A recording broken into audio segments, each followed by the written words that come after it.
আসসালামু আলাইকুম। আশা করি আপনারা সবাই ভালো আছেন। Welcome back to my channel Alvi's kitchen.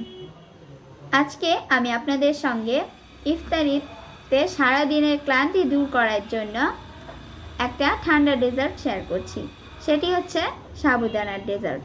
আশা করি এই সাবুদানার ডেজার্টটি আপনাদের ভালো লাগবে। চলুন চলে যাওয়া যাক মূল রেসিপিতে। সাবুদানা ডেজার্ট বানানোর জন্য আমি এখানে পানি গরম করে নিয়েছি। এখন আমি দিয়ে দিচ্ছি হাফ কাপ সাবুদানা।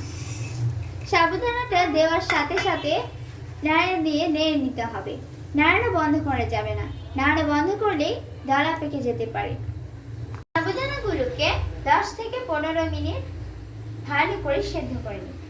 সাবুদানাগুলো সেদ্ধ হয়ে গিয়েছে এবং সব স্বচ্ছ হয়ে গিয়েছে। এখন আমি সাবুদানাগুলোকে ছেঁকে নিব। সাবুদানাগুলো ছেঁকে নিয়েছি। এবার সাবুদানাগুলোকে 2-3 বার ঠান্ডা পানি দিয়ে ধুয়ে নিচ্ছি। এখানে আমি একটি পাতিলে লিকুইড মিল্ক আগে থেকে জাল করে নিয়েছি। এখন আমি এখানে দিয়ে দিচ্ছি গুঁড়ো দুধ।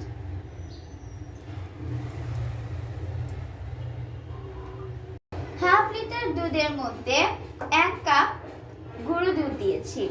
আপনাদের দুধের পরিমাণ যদি বেশি হয় সেক্ষেত্রে গুঁড়ো দুধটা বাড়িয়ে দিবেন। এখানে দুধটাকে আরো ঘন করার জন্য আমি গুঁড়ো দুধটা ইউজ করেছি। দিয়ে দিচ্ছি 1 কাপ চিনি। আপনারা যদি আরো মিষ্টি খেতে চান সেক্ষেত্রে চিনির পরিমাণটা বাড়িয়ে দিতে পারেন। এখানে আমি একটি বাটিতে 1 টেবিল চামচ custard powder half cup liquid মিল্কে গুলিয়ে নিয়েছি। এখন এটাকে দিয়ে দিচ্ছি। কাস্টার্ড পাউডারটা দেওয়ার পর অনবরত এটাকে নেড়ে যেতে হবে, তা না হলে এটা দলা বেঁধে যাবে। এই কাস্টার্ড পাউডারটা অপশনাল, আপনারা চাইলে স্কিপ করতে পারেন। এখানে কাস্টার্ড পাউডারটা দিলে সুন্দর একটা স্মেল পাওয়া যায় আর দুধটা খুব তাড়াতাড়ি ঘন হয়ে যায়। সেই জন্য আমি এখানে অ্যাড করলাম। দুধটা ঘন হয়ে গিয়েছে। এখন আমি এটাকে ঠান্ডা করে নিব। দুধ ঠান্ডা হয়ে গিয়েছে। এখন দিয়ে দিচ্ছি সাবুদানাগুলো।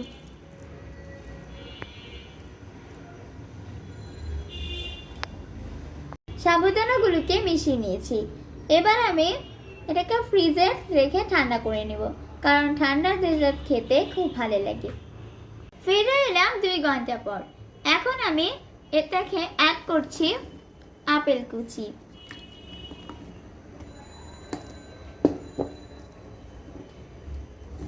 কমলা কুচি দিয়ে দিচ্ছি, দিয়ে দিচ্ছি আঙ্গুর কুচি, দিয়ে দিচ্ছি খেজুর কুচি, শেষে দিয়ে দিচ্ছি স্ট্রবেরি কুচি। আমি এখানে যে ফলগুলো দিয়েছি সেই ফলগুলোই দিতে হবে এমন কোনো কথা নেই। আপনারা আপনাদের হাতের কাছে থাকা যে কোনো ফল এখানে দিতে পারেন। তৈরি হয়ে গিয়েছে সাবুদানার ডেজার্ট। আজকের এই ঠান্ডা সাবুদানার ডেজার্টটি যাদের ভালো লেগেছে তারা অবশ্যই লাইক, কমেন্টস ও শেয়ার করতে ভুলবেন না। সেই সাথে আমার চ্যানেলটি সাবস্ক্রাইব করার অনুরোধ রইল। আজকে এ পর্যন্তই। আল্লাহ হাফেজ।